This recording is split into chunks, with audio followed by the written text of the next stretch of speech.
Vous avez soutenu Aristide? Vous avez dit ça tout à l'heure. C'est-à-dire que j'ai jamais été contre Aristide, moi. Soutenir Aristide, ça aurait été prendre le micro et parler pour lui. Non, jamais.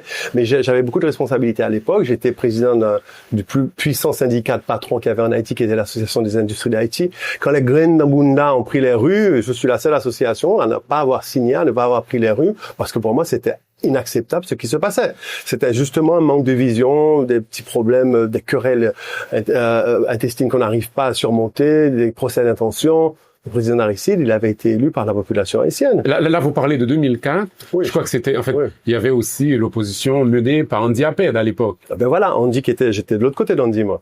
Ah ouais, ok. Oui, je n'ai jamais été de ce côté-là. Partout, dans tous les secteurs en Haïti, les plus vocaux sont ceux que tout le monde écoute. Et Andy Apped est un homme très vocal, très articulé, très intelligent.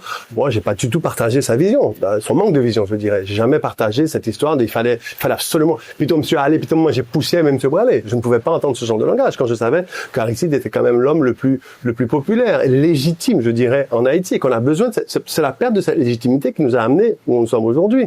Ma position était en faveur d'Aristide. C'était de dire que c'est pas à nous de renverser un gouvernement. On travaille avec un gouvernement. Ensuite, on va aux élections. Si on ne l'aime pas, on change. C'est comme ça que ça marche. Et maintenant, on n'a jamais voulu l'apprendre.